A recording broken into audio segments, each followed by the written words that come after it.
In my travels around the world, in my look within, in my time spent with more than 100 lovers in different continents and different countries,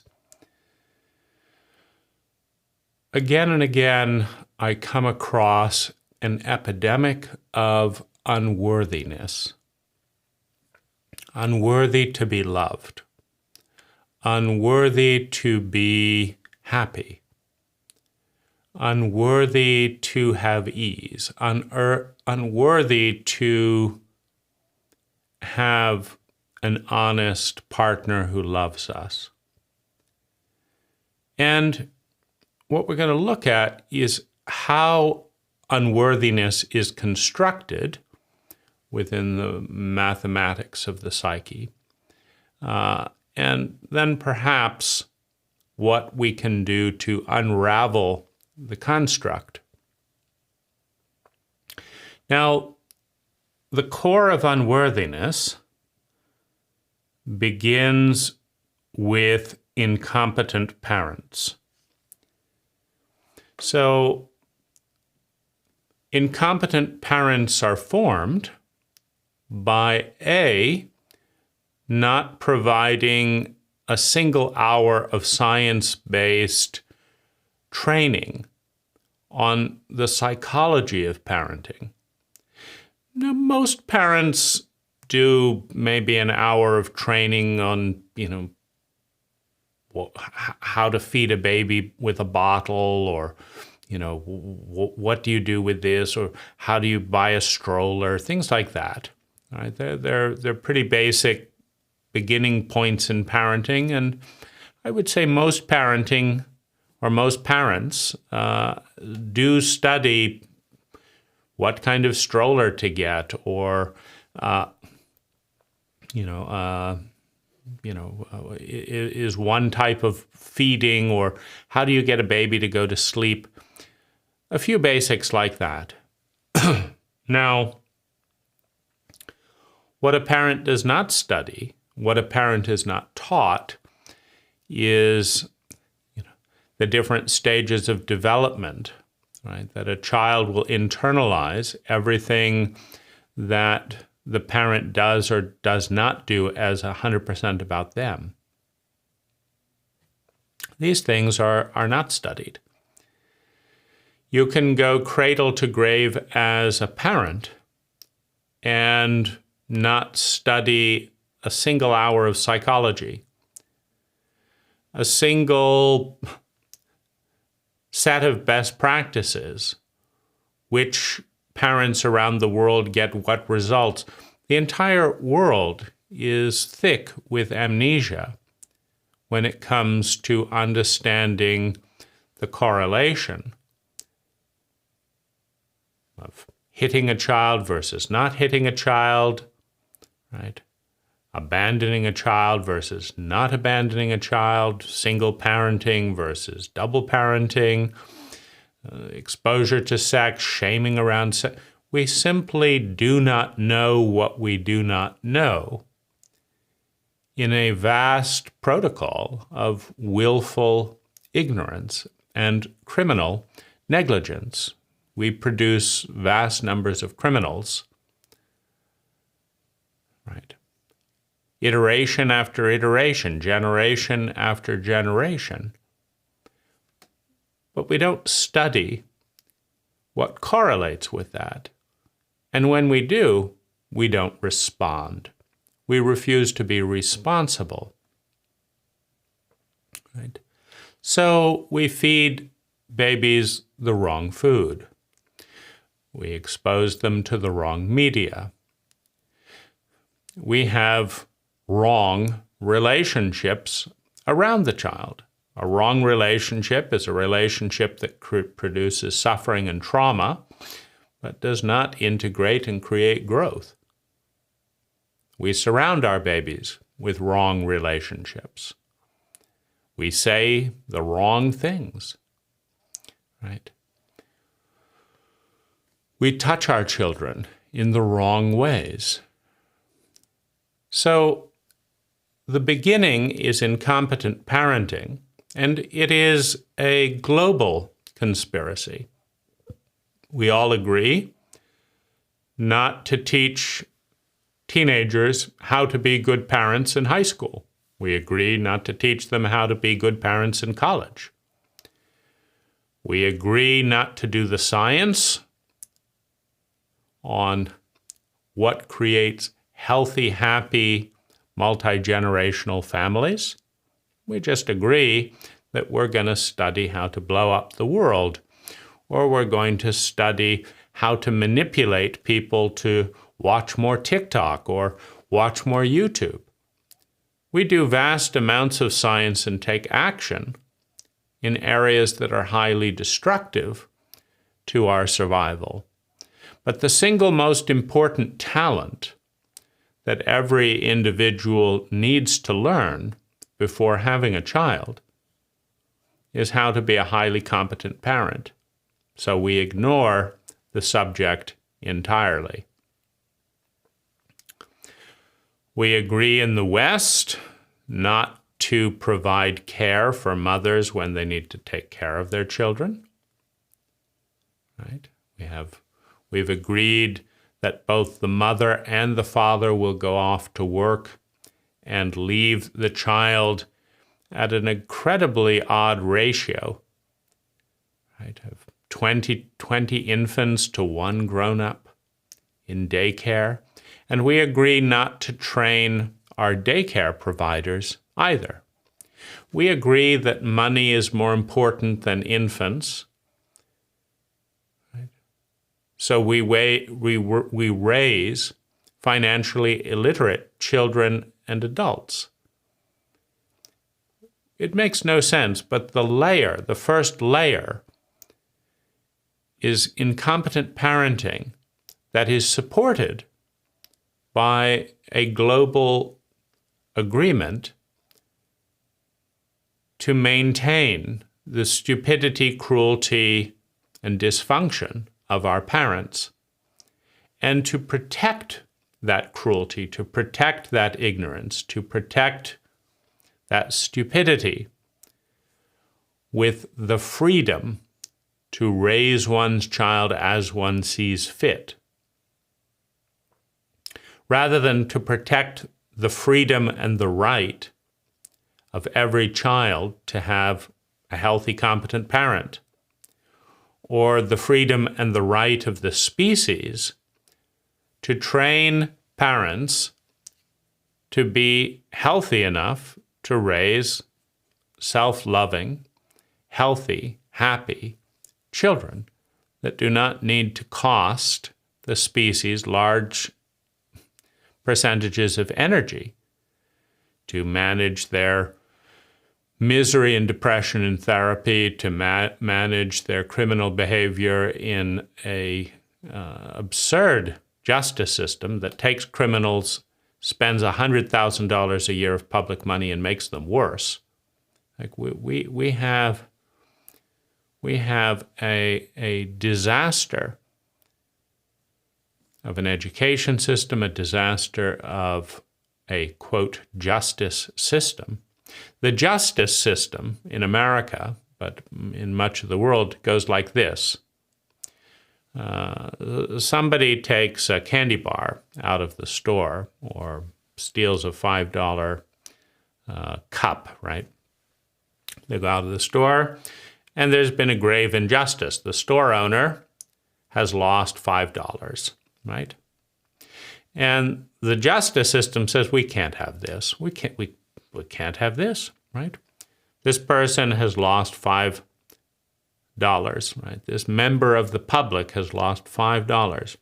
So here's what we're going to do. Right? We're going to send, we'll spend, a couple $100 to arrest and arraign the person. We'll start spending $1,000, a night in the infrastructure of the prison cell. We'll send them to court. That'll cost the public another, $10,000 at least. And then we're going to put them in jail, and that'll cost the public $100,000 a year. And this is how we balance. This is how we balance justice.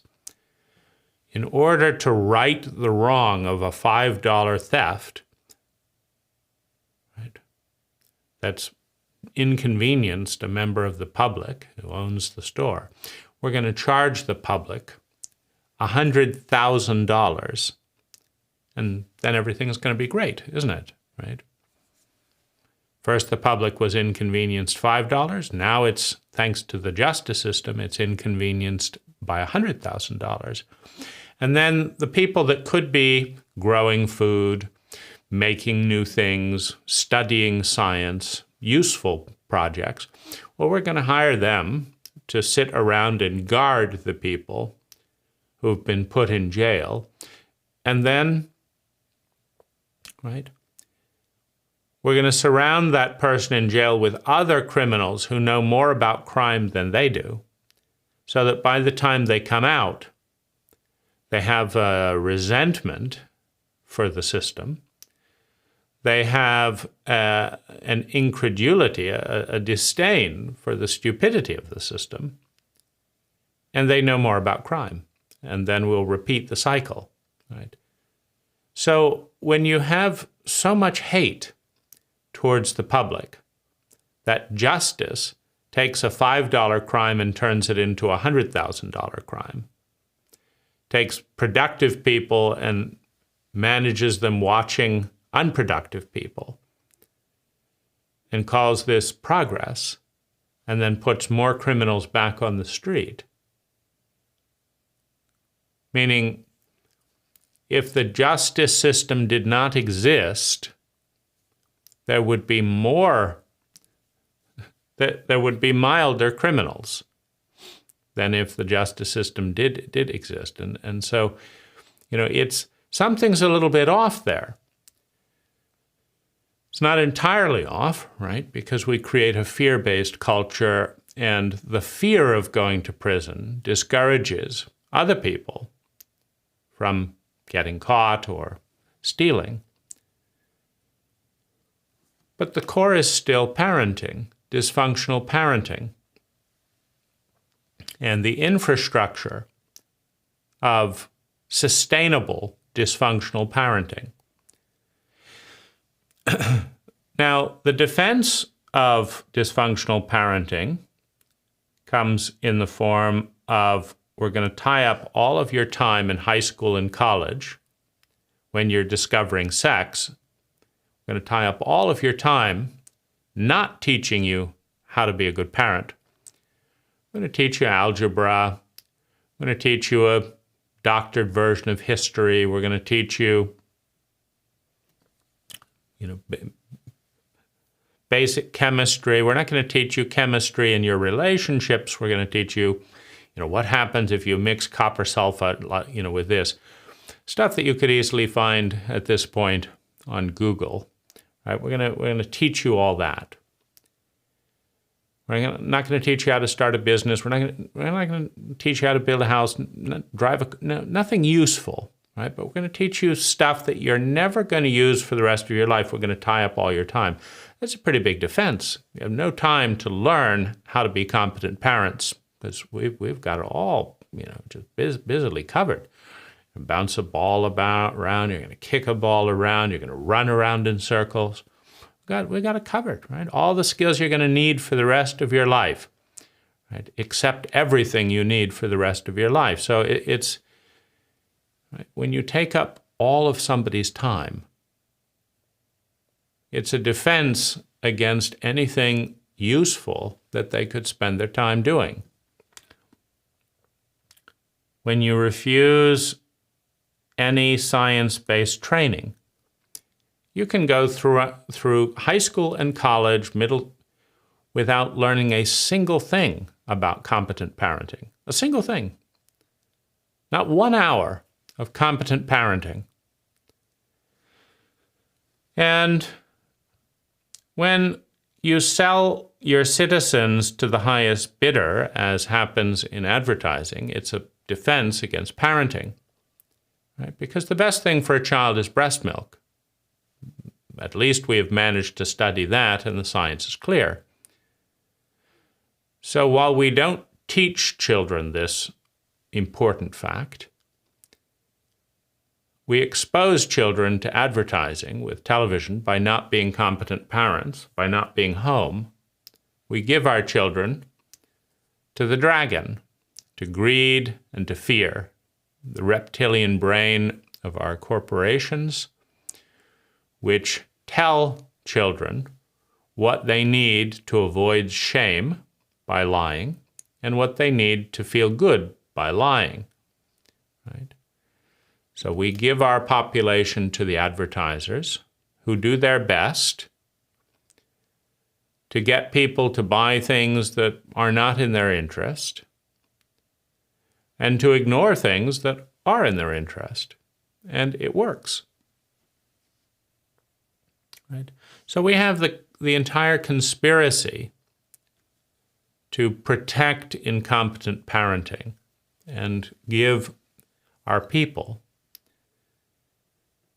to advertisers who get paid to lie.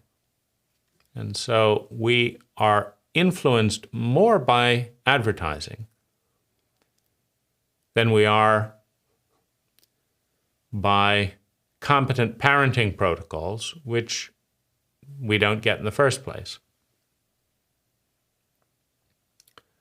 Incompetent parenting, a global protection of the infrastructure that maintains the incompetence of parenting, is the seed, is the source of the epidemic of unworthiness. Now, into this hostile environment, we place a child. And a child's job is to internalize everything that is on the outside and make it about them.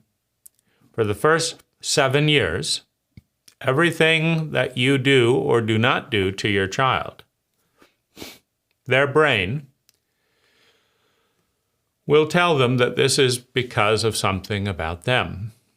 If you hit your child, the child will tell themselves that they are bad and deserve to be hit. If you teach your child to be insane, pointing out absurd things, ignoring logic, right?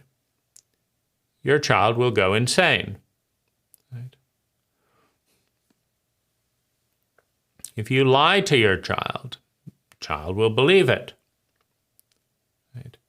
So, as we expose our children to incompetent parents in a culture that sustains, right, the intergenerational ritual of willful ignorance and criminal negligence about parenting,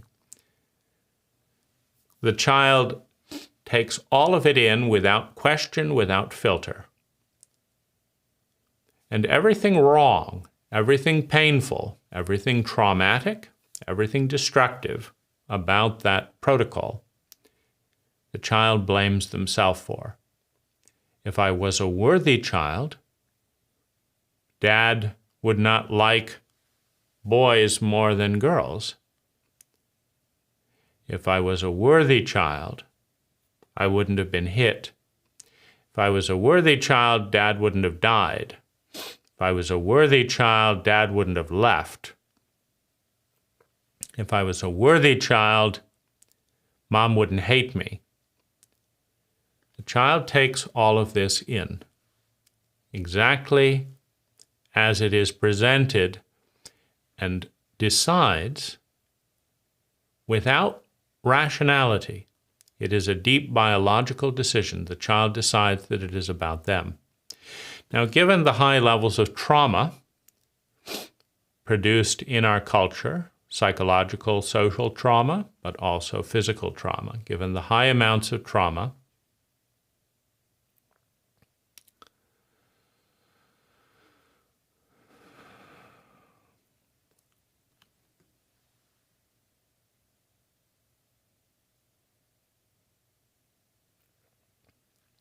the child is also likely to be traumatized. And in a traumatically illiterate culture, meaning in a culture that does not understand that the number of minutes that a child is traumatized determines whether or not they will develop PTSD.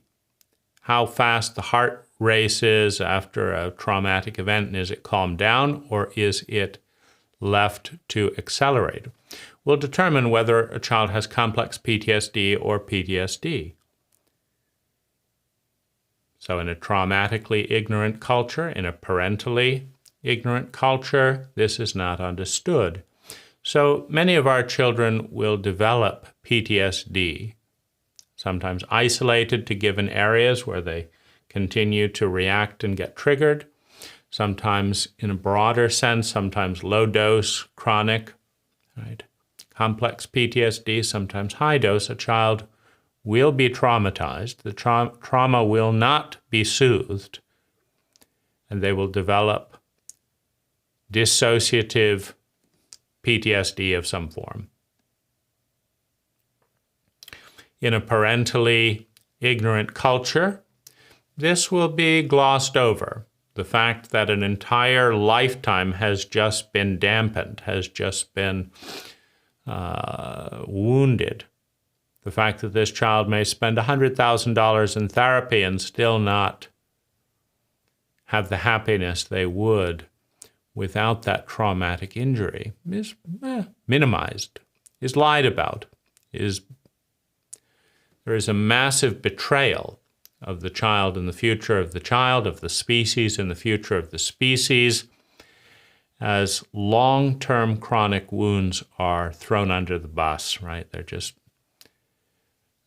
everyone agrees to turn away. What can a bunch of fools do about it, right? Can't confront the fool that is too arrogant to know that they're a fool, right? So we just let the kid deal with it, right? The amount of cowardice that we see in abuse dynamics, right? You see a parent abusing their child, everyone turns away. They don't want to confront the abuser, so they let the kid be at the effect of the abuser. And the child learns that everyone knows it's their fault because nobody intervened. And so the self-shame, the self-messages of it's all my fault, it's all about me, I'm unworthy, get deeper and deeper and deeper. With each wave of abuse and each lack of intervention of the circle, of the culture, it is sustained misery, right? So you have more and more ignorance, more and more abuse, and more internalization, layer by layer by layer, abuse and internalization. Well, once the age of reason is discovered, all of this self-hatred becomes a hatred of others. Why did they do this? Why is the world so cruel? Why are my parents so fucked up? Why did nobody stop? Why did nobody believe me? Why is this the norm in this cult? Right? All of the internal shame and hatred becomes a hostility towards the world. And this is how we produce, with self-hate, hate towards us. Right? Now we are surrounded by a new generation that hates themselves and hates the world. But the cult has a plan for that as well, right? We shame that. And we say that we're supposed to feel positive about horrific situations, right? No. You're going to be stuck in PTSD for the next 50 years, feeling miserable in depression, and develop multiple addictions? Well, look on the bright side. Look on the bright side, right? We want constructive people. We want positive people. You see that person over there, right? She's been beaten up, but she's smiling and happy about it, right? So the next wave in the response to this hostility, anger, hatred, criticism, depression, addiction, is to shame and lecture and punish people in this state by telling them, right, that they're wrong to feel what they feel, that their feelings cannot be trusted. And so people dissociate further, seek addictions that help them dissociate, right? And the problem with these addictions is that they create problems in life, which the culture then has the audacity to blame the child, the adolescent, the young adult for. Why did you do this? Why do you keep drinking? Because you don't want to listen to the feelings that emerge when I stop drinking. Why do you have those feelings? Because you're a fucked up sociopath in a fucked up sociopathic culture that is absolutely committed decade after decade after decade to sustained chronic cruelty towards its children.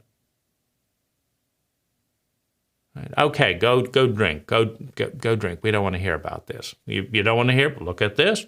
We're going to ostracize you now because you've told the truth, right? So we're going to ostracize you. We're going to shame you because you told the truth.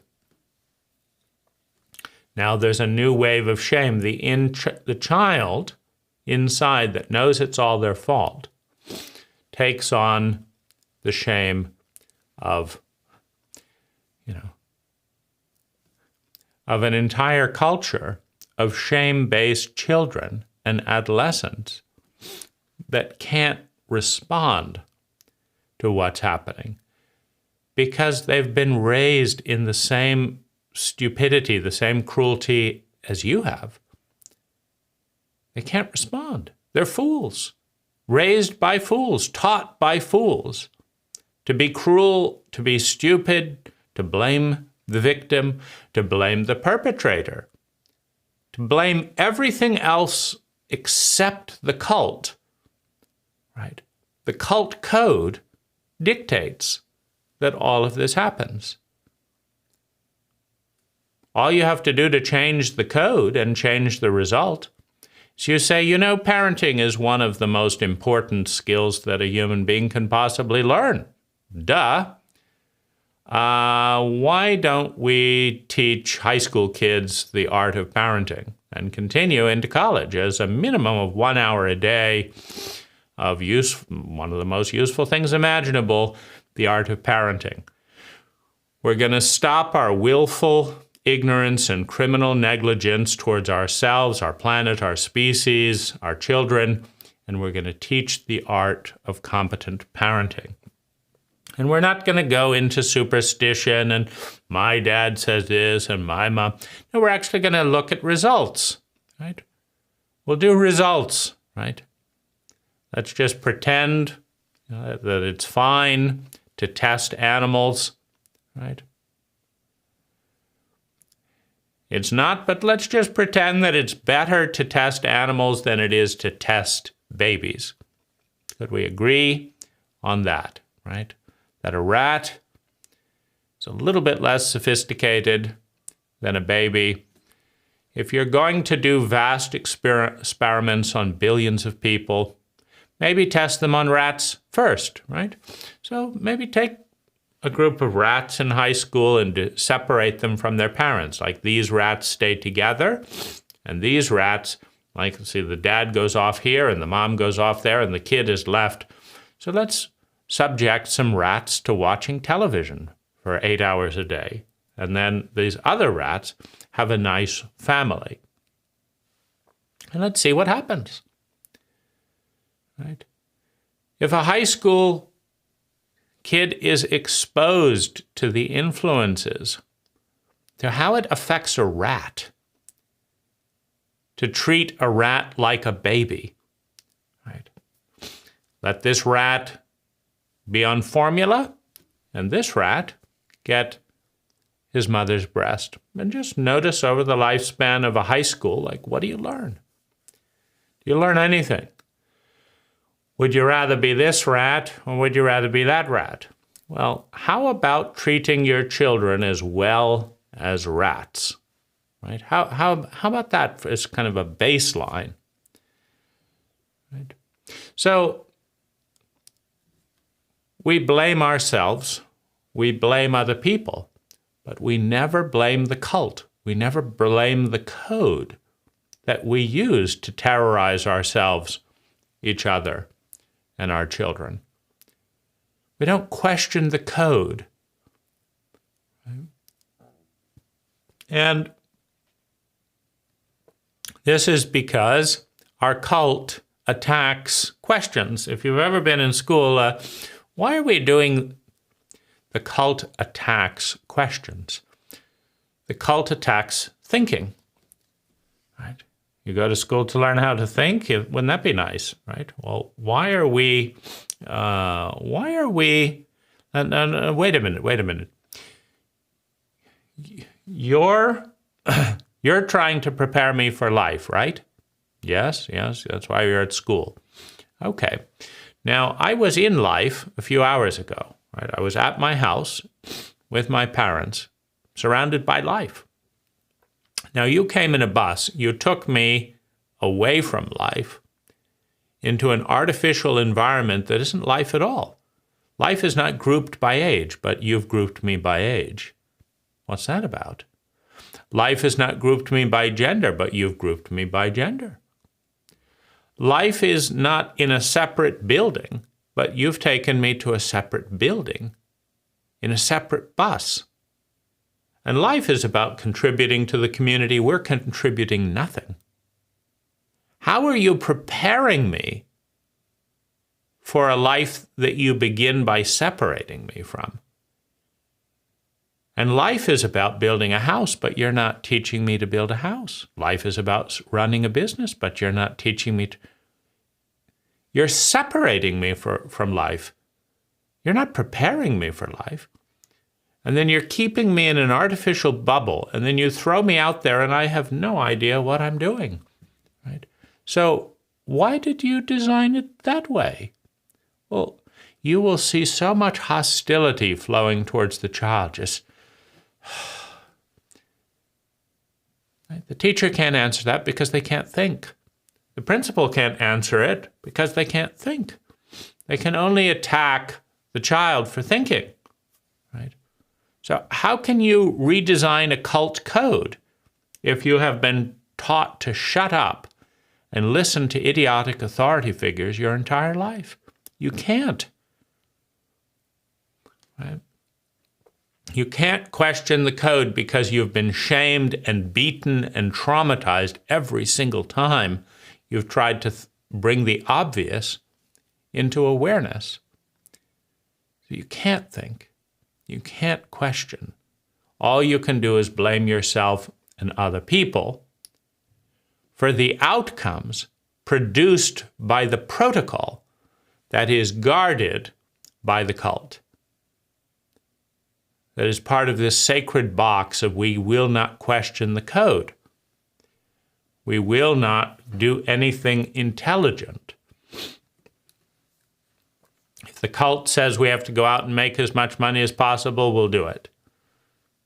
Right? You don't learn until you have a lot of money that having a lot of money is not all it's cracked up to be. It doesn't solve all your problems. You may feel worse. Right? Once I had more money than I knew what to do with, I felt worse.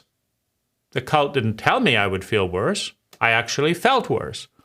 Now, when I tell people I felt worse, they don't say, wow, we need to redesign the cult and stop lying to people. They say, no, look how good your life is. They argue, again, with the reality. They argue with it. No, you don't feel worse. Look how wonderful. No, I actually do feel worse. Nobody wants to know why. Why? Why do you feel worse? Well, one reason is I realize I've been lied to. More and more money is not the answer to my well-being. And believe it or not, I'd rather feel sustainably better than have lots of money. Now, if having lots of money helps me feel better, great. But the reality is it doesn't after a certain point. After a certain point, it doesn't make me feel better at all. And when everyone is telling me how great I should feel, I don't actually feel better. I feel separate. I feel lied to. I feel confused. These are not good feelings, right? So I feel worse. And you don't want to know because you don't know about thinking. If you were thinking, you'd want to know that and you'd want to change course, but you don't want to change course. You want to make more and more money because the cult told you to, and you're a cult member. And you don't want to question the authority. And so you're just going to rush along anyway. Until you get money and it's not really all it's cracked up to be either, and nobody wants to listen to you either. Right? So when you feel bad and nobody wants to know about it, right, when nobody wants to understand you, you feel lonely. You feel unlovable because you're not being loved. The child inside feels it's all my fault. The adolescent says it's everyone else's fault. Everyone else blames you for being critical and telling the truth, right? So they attack you for that. Now you feel I'm unlovable and unworthy because nobody likes me.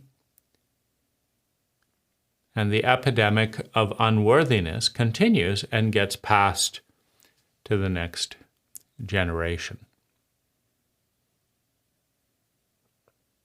So what do? Right? We're fools who do not know how to parent, who are part of a cult, who feel traumatized by questioning the cult. And at the deep level, we feel unworthy. There's nothing we can do about it. We're depressed about that. We have layers and layers of shame. We have PTSD, complex PTSD, areas we don't want to talk about. We have rules. We still don't know how to be a good parent to anyone else or ourselves. And we're surrounded by people like us who don't know anything, who don't know that they don't know anything, who don't want to know anything because that would involve thinking and that would involve challenging the cult rules. We're surrounded by morons. What do we do? Right? What do we do? Well, you could cry. Weeping would be a healthy response to this, except if you're a man, you'll now be shamed for weeping. It's a healthy physiological response to get rid and just release some of this toxicity that's built up in the body. But if you've been humiliated your whole life for crying, which is a biological function to release emotional energy, see, what happens when you're an insane abuse cult is you attack the biology that works, right? Having an orgasm, crying, sleep, these are all things that the body knows how to repair: the grief, the shame, the horror. So the cult says, don't do it. Men don't cry. You shouldn't have sex right now. You should be doing this. Don't do that. You shouldn't feel that, right? The cult is completely insane. So what do you do? Right? There are a few directions that you can take. Right? And the first one is compassion. If you're a fool surrounded by fools, you're not going to do a very good job, and it's not personal. You're just not going to do a very good job. If you're a fool surrounded by fools in an area that the entire cult is willfully ignorant, you're not going to do very well in the larger scheme of things. Meaning, if you think that you're going to have ecstatic joy easily and sustainably and have other people join you in ecstatic joy because you understand all this, ecstatic joy is the enemy in an abuse cult. Right? And so you'll be ostracized if you have ecstatic joy. Give it a shot. It's not hard. You can do breathing exercises, you can meditate, you can take energy in. It's right there. Here we are, ecstatic joy. Right? It's right here, just seconds away. Right? But will somebody join you in that ecstatic joy? Right? Or will they push you away because you're doing too much of the ecstatic joy thing? Right? So, first, have compassion. Right? Compassion is just an understanding, a deep understanding of the situation. This is a lot for an innocent child becoming an incompetent grown-up to work with in a cult that refuses to deal with the tools needed to work with it. It's a lot of work. It's like saying, here's 6 mountains full of dirt and no shovel, by the way. Yeah, we didn't think of that, but no shovel. Right, so it'd be hard to do with a shovel. It would be hard to do with a loader, but we're actually not going to give you a shovel, and we're going to pretend that the shovel doesn't exist and it's not important, and that's why we didn't give you one, right? So, compassion for the fact that it's incredibly challenging to do this, particularly if you need love and belonging because you got so little of it, and nobody will accept you if you start changing the cult code.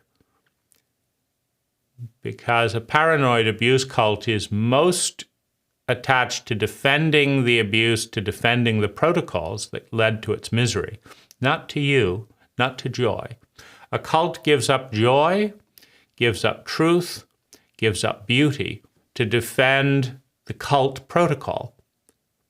And it will sacrifice and shed and defend against anyone that tries to change the abuse. I saw this in my own family when I tried to tell my younger siblings about the abuse patterns that were harming them. And they each were very upset to hear that there might be something wrong with mom and dad. Right? So they rush off to mom and dad. Right? Dane said this and this, right? Well, of course, mom and dad lie. Right? They're not saying, wow, gosh, we are abusing you, aren't we? What can we do about it? Right? That would be in the interest of the child. But sociopaths, right, lie and do whatever is necessary to maintain the status quo. Right? And so they just lie and say, no, Dane doesn't care about you. Right? Dane doesn't care about you. That's why he said those things. He doesn't care about you. Oh. Right? It's very difficult for a child who depends on a parent to grasp that their parent may be trying to hurt them or may be sacrificing them to medicate their own feelings. It's probably a little bit closer to the fact, right? My parents' shame went down when the shame of my siblings went up, right? And so is it cruelty? Is it focused on punishing the children, or is it focused on reducing one's own torment? Right? It's hard to say. All you can say for sure is that the abuser, statistically speaking, attacks any force that is shedding light on the abuse or trying to stop the abuse, because the abuser is doing the abuse to feel better at some level. Right? I was abused, so I'm going to abuse you. They may feel better at the level of consistency. I was abused, so I'm going to abuse you. They may feel better at the level of you're not better than I am. I was abused, so I'm going to abuse you. They may feel better at the level of loneliness. I'm in this shame and horror. Now you are too. I'm not alone there. I was abused, so I'm going to abuse you. They may feel better at the level of laziness. I don't know what to do, and I'm just going to do what was done to me. That's easy, right? I was abused, and now I'm going to abuse you. They may feel better at the level of sanity. It's a hard thing to recognize in the maturing process that your parents were fucked up. And so many people, traumatized and terrified and stuck in a childlike state, cannot recognize, cannot face the fact that their parents are fucked up. Now, if you can't face that, what abusers always do is they hit you, right, for your own good. They punish you for your own good. The abuser abuses you and says, this is because I love you. That's why I'm abusing you, because I love you, right? And so at the level of insanity, right, I was abused and I'm going to abuse you because I'm insane. And it would take too much work to become sane. And so my parents said this was love, and I'm going to do this because that's what we should do. We should love our children. Right? So there's a tremendous, right? And the people around you, they don't want to see one parent suddenly get better results and stop abusing their children, because then all the other parents who are abusing their children, they have a problem now that they don't have. Like if you just shut up and don't talk about it, or just don't do it, right? Because then all the parents have to deal with all these issues, right? They have to start thinking, they have to start feeling, they have to learn skills, they have to feel bad that they did this to their children. It's a whole thing that starts to unravel. They have to explore the devastating thought that if my cult was so cruel, so ignorant, so stupid about this, maybe the cult is cruel, stupid, and ignorant about everything. Maybe there's nothing that the cult is doing halfway right? And that is a terrifying thought. And it's the reason that every child, have two levels of childhood. Every child, when my siblings protected the sanctity of my parents, what they were saying is, I can't face that mom and dad are actively hurting me. Every day they're actively hurting me. I can't face that because that would mean that mom and dad were cruel, were ignorant, were lazy, were stupid. And and if they're lazy, cruel, and ignorant here, then what about over here and here and here and here and here? And if they're lazy, cruel, and stupid in all these areas, then everything I've learned is wrong. And then I can't trust what I'm going to learn tomorrow.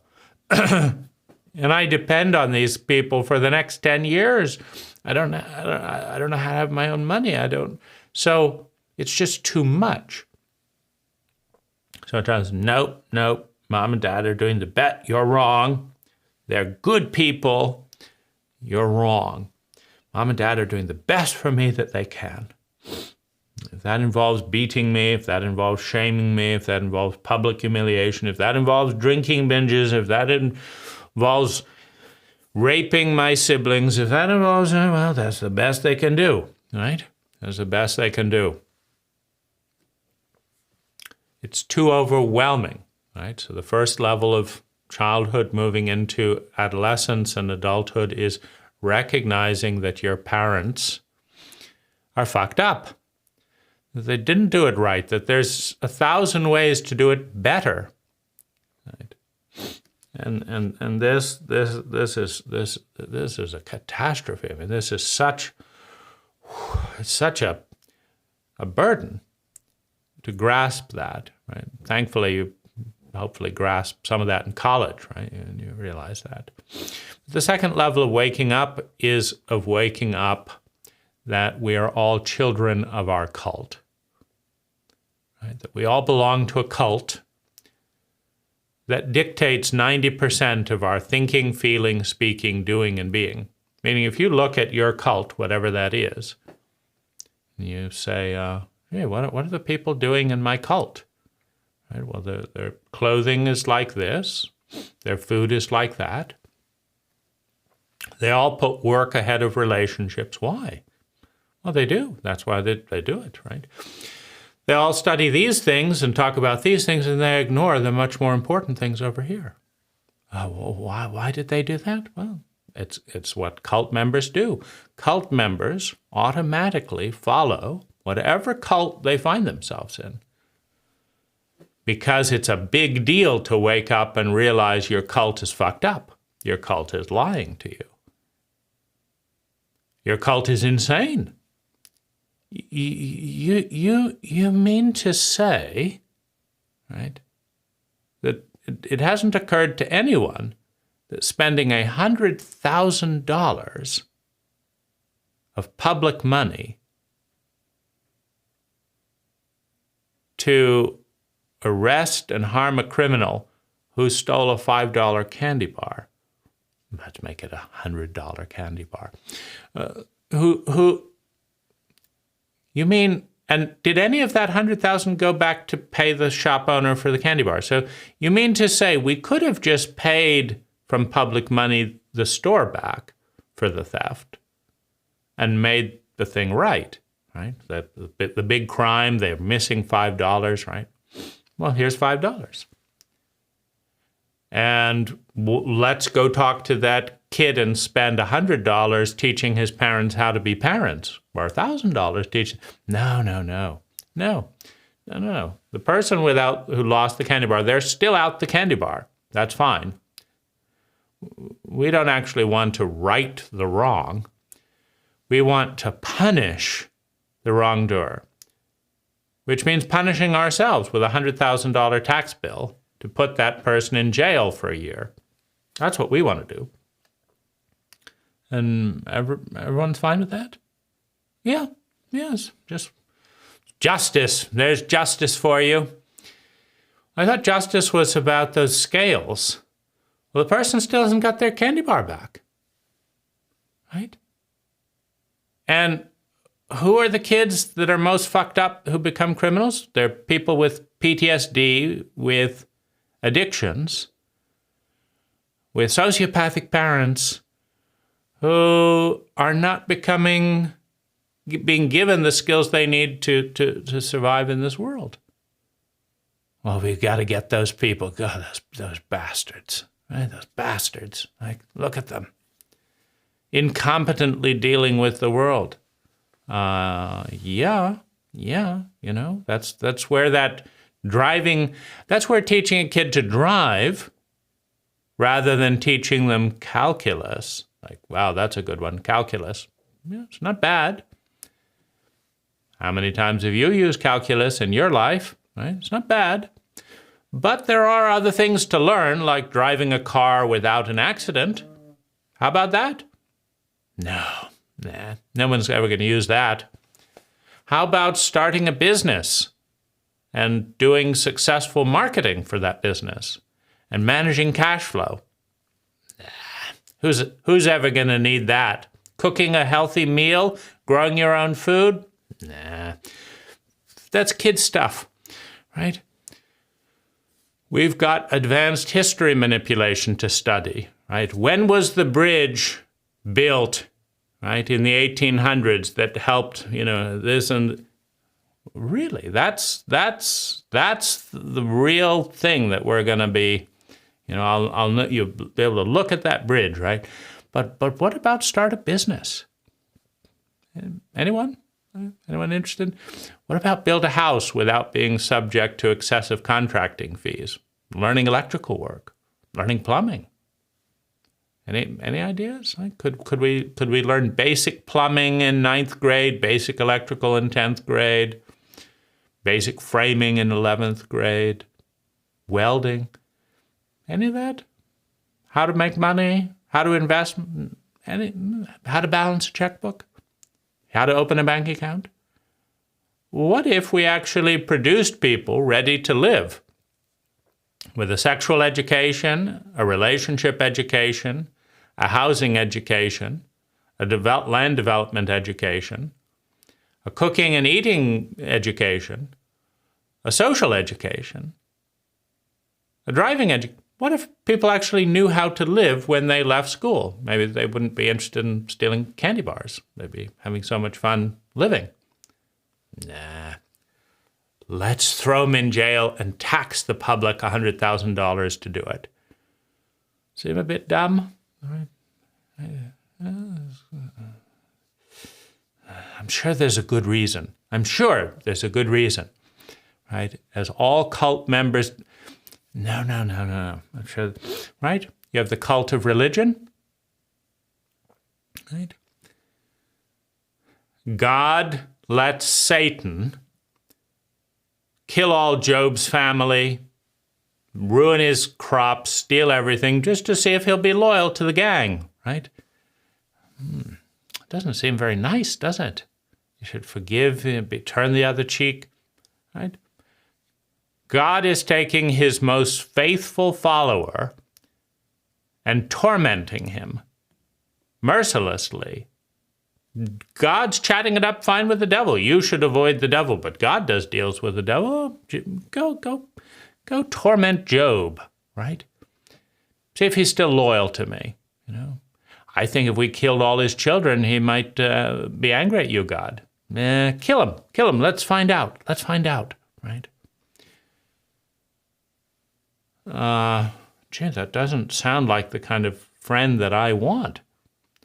Like, do you want your best friend, when a criminal comes up to your best friend and says, do you think your best friend would still like you if you killed all his children? Oh, I think so. We're really close, right? Well, why don't you go kill that child, and then we'll see. I don't think he's going to like you very much after you kill his children. Oh, I'm sure we're close, right? Kill the kid, right? You still like me? We're still besties? Gosh, you're angry at me? Like, when you have an insane sociopathic God, and everyone, like, you're a child again. I can't question the cruelty. Like, you're my chosen people. How about going around in the desert? A day? Nah. A year? Nah. You're my chosen people. 40 fucking years. You're almost dead, right? What, you found a building site for your house? Well, that's what you get for being the chosen people, right? Ooh. Don't choose me, right? What do you mean? You're questioning God? His mysterious ways? Right? Fucking asshole can't pick up a cell phone, right? Correct a few things. I meant this, not this. No. Everyone else can use a cell phone, but not God. He's too mysterious, right? He's too mysterious. So you're a child, right? You're a child of your incompetent parents. You're a child of your abuse cult. You're a child of your religion. Can't think, can't question, right? Can't. Like, why are there 5% pedophilic priests? Like, you said that homosexuality was bad. That's a guy molesting a child, and 5% of them in your church. What's up with that? Don't question the Lord, right? You can't look, you can't think, or the system falls down. 5% of priests are pedophiles? Homosexual pedophiles? After all that racket of how horrible, how God hated men to love other men, hates it, right? Love others like your neighbor, turn the other cheek, treat others. No, he hates, right? You masturbate yourself, treat others like you treat yourself. No, he hates it. Can't stand men loving other men. And then, right? The priests have a higher concentration of homosexuality than average? What's going on here? A higher concentration of pedophilia than average? What? Right?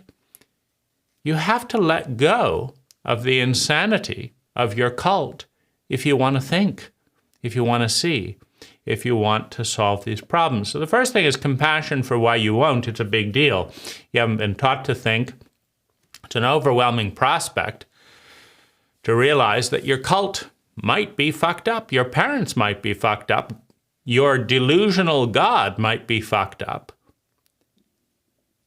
And you don't know how to think. So you're on your own, but you don't really know how to think. I mean, that is a lot to deal with, right? So you can have compassion for how fervently the children, right?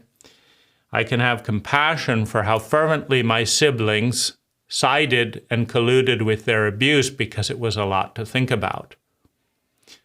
It was a stunning realization, right? That my do-good hippie liberal father with all these great aspirations and metaphysics and all this was systematically shaming and terrorizing his children and didn't know what to do about it.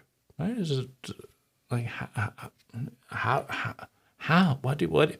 There's a lot for a 13, 14-year-old to grasp, right?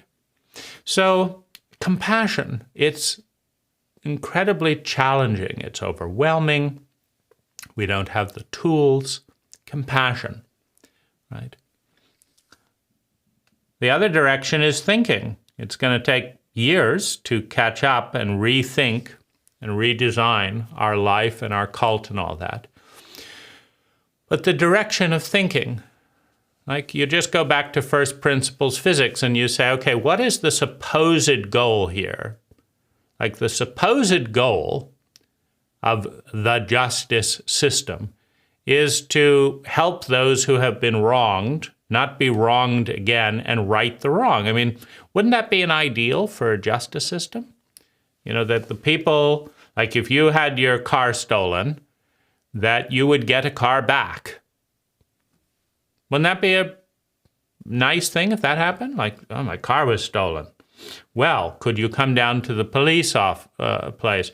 Well, I'm in the middle of a meeting. Well, you got to put the justice system first, right? So, okay, I'll cancel my meeting for my promotion, right? So that I can suffer some more, right? I'll go down, I'll make a thorough report, right? And then you can lose the report and not find my car, right? Now, what? I've lost my promotion and still don't have a car. But now you're going to tax me money so the police can do what exactly? Well, they can have a very big building here. They answer the phone. No, we don't have any information about your car. No, we haven't found your jacket. No, you're not getting your candy bar back. But we've arrested the person, and we're going to send you another tax bill, $100,000 this time, right? Because we got to lock them up for a whole year, and we got to feed them. Right, candy, right? We're going to feed the guy, right? He's locked up. We're not inhumane, right, to the criminals. We're inhumane to everyone else. You still want your $5 candy bar back, but no, we're giving $5 a meal to every criminal to punish them for stealing your candy bar. Could I get a little bit of that money? It took me some time to report it. $5 candy bar, $10, $100. No. Here's the tax bill. Right, so it's going to take time to think, right? So thinking is a direction. Compassion is a direction. Thinking is a direction. Data is a direction, right? Studying data on what works is a direction. You haven't learned that at school. You learn to avoid data and memorize whatever nonsense the teacher is doing. But data is a good starting point. People who do this have this, and people who do that, right? And you try and figure out which statistic do you want to belong to. So data is a step forward. Forgiveness of yourself for going along with all this, right? Oh, gosh, it's really dumb, right? Incredibly dumb, these idiots, right? Well, I believed it, right? I needed to believe something. We all go through a childlike state. We have to forgive ourselves for this. Studying PTSD and how to heal from PTSD. The body keeps the score, healing trauma. Alice Miller, The Body Never Lies, right? Learning how to be an adult.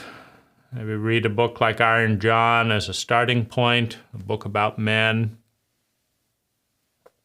I don't know if there are books helping women to be women. I think women somewhat are initiated into adulthood through having a child. But either way, right? Learning how to be an adult. Learning how to meditate so you can pay attention to the inside when everyone on the outside is telling you to ignore what you think and feel. You can meditate, which helps you see what you think and feel. Microdosing psilocybin or psychoactive mushrooms, microdosing can help, right? Relieve some of the depression, relieve some of the grief, help reduce the fear of telling the truth. Right? Low doses, right? Tiny amounts in a therapeutic healing setting. Of course, your government doesn't want you learning about what's going on inside of you, right? Horrible, horrible ideas, right? So that takes a whole field of study in and of itself to realize that the most therapeutic healing compounds on the planet are virtually free, more effective than any number of toxic drugs, and your government and pharmaceutical company has been banishing your access to these compounds and rituals for decades, like lest anyone be liberated and happy. So stopping advertising, avoiding advertising is a good approach.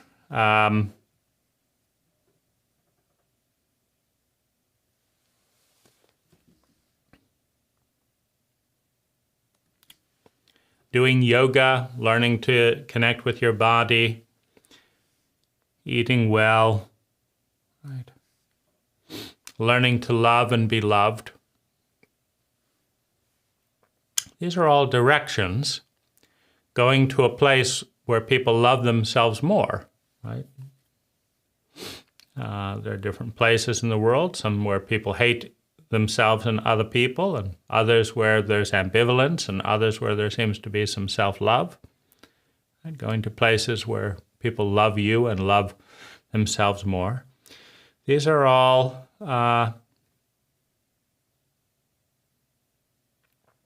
very vital and important parts of the healing. And going and doing inner child work, right, where you meditate and give your child and adolescent all of the love in meditation, that they didn't receive in the actual child period, right? Having physical exercise to process things through your body. These are all steps that help to heal unworthiness, the epidemic of unworthiness. But it's important to understand that the child is not rational, the inner child is not rational, and the only way the child feels worthy is if you go back to those horrific moments, are present in your body at the time of those horrific encounters, and send love and protection to that child so that the message of unworthiness flips to the message that I'm worthy. A child will always hold themselves accountable for what's happening. If you treat a child well, they will say that I'm worthy. If you treat a child badly, they will say I'm worthless, I'm unworthy, I deserve to be punished. Thank you for listening. Thank you for watching. Be well.